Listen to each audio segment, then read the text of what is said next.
YouTube? What's good, your boy? Everything water and water is everything my familiar. I got for you guys a crazy strand FOETRACER build. I'm telling you, this build literally is so good. It's better with enemies with more health. So it's better in endgame content. I'm serious, man. But if you like this video, man, please leave a like and subscribe. Your boy, everything water and water is everything my familiar. Look, I'm telling you, if you guys need a build, a strand build, I got y'all. So yeah, let's get straight into the video. Okay, starting off with our build, we got the exotic FOETRACER. Now, if you guys don't know, this build, this exotic got a rework about a month ago, I believe, maybe 2 months ago, where like it's really good now. So basically what this weapon does is damaging a powerful companion or guardian with ability grants you temporary bonus to your weapon damage, matching your subclass type. Defeating that target with a weapon matching that damage type of your subclass creates elemental pickup.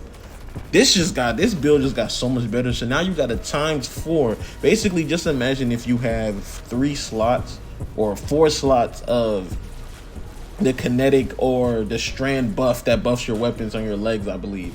So now this FOETRACER gives you that off rip just by itself, and it also marks the target too, which is really good.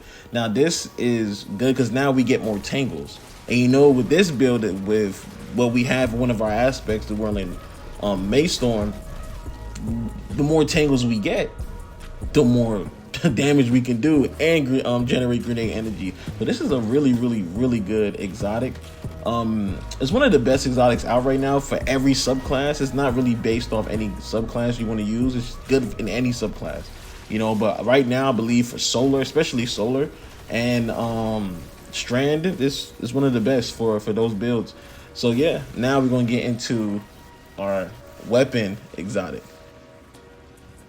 Now, for you guys know, for our weapon exotic, we're going to be using the silver quick storm. Now, this is a really good exotic, especially from endgame content, because you can keep your distance. This build, you do not have to get in close proximity with enemies.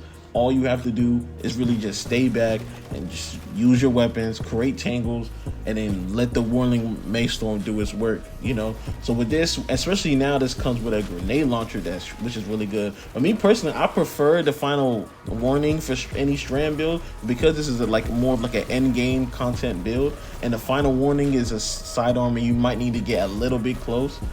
So yeah, that's why I prefer the Quicksilver Storm.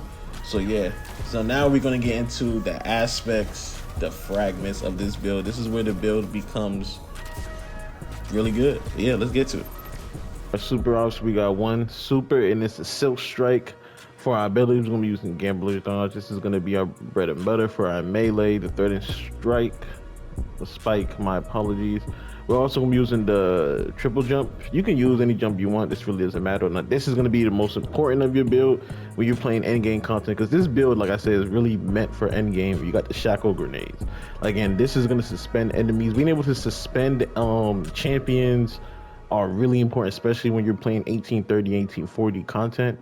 For our aspects, we're going to be using Whirling Maystorm. We're going to be using Widow Silk because it gives her extra grenade charge, which now with Shackle we have 2 instead of 1, which is really good. And then the Whirling Maystorm, the reason why we're not using any other like Insurance Slam that gives us another way to suspend is because we're going to get our grenades back extremely quick with Whirling Maystorm.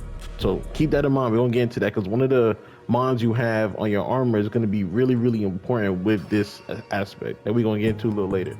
Now, going to our fragments, we're going to be using Threat of Generation. Dealing damage generates grenade energy. You want to be able to have shackles as much as possible. Now that we're not using Insurance Slam, you want to be able to have your shackles as much as possible. Just by doing damage, you're going to generate your grenade energy.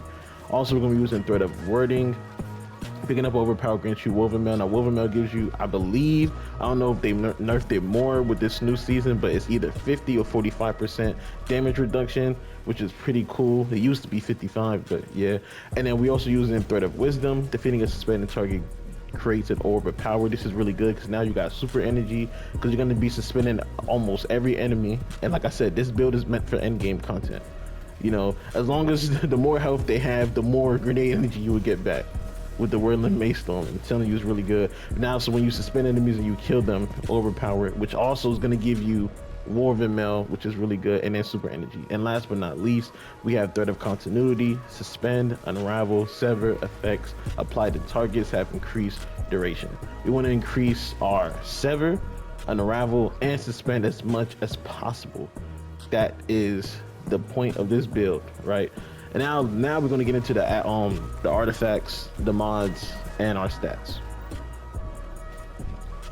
Now you guys can see I am not maxed out with my artifacts, but if I was you guys, you want to be able to get unraveling orbs, picking up overpowered strands, grant strand weapons, unravel rounds, because we're going to be using the quick storm. The silver quick storm. You want to be able to do that with unravel rounds. My apologies. And then when you get to that point, you want to go ahead and have this right here. Once you max out, you want to get Horde of Shuttle.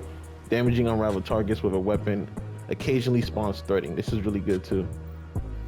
And then obviously for my stats, we're going max resilience. Does not matter what PvE content you're in.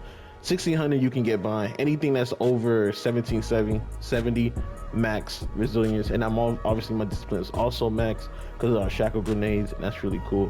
Now we're getting into what I say the most important of the mods are these on your arm mods. You want to have impact induction, constant damage with powered melee attacks, reduces your grenade cooldown. With this is perfect with whirling Maystorm, because every hit the enemy gets from the Beyblade Tangle, you're gonna get your grenade back. And then we have one grenade kickstart, which also makes less of it. Instead of spending a full grenade, you might spend, like, let's say 75% or 70%, which is really good too. Then we have another impact induction, which also, like I said, powered melee, reduces your grenade cooldown. So yeah, and you want to have this also with your chest piece. It depends on what content you're doing. You want to have whatever resilience you have. Then you want to have this right here, which reduces incoming effect damage from combatants. Everything else you can screenshot if you want to.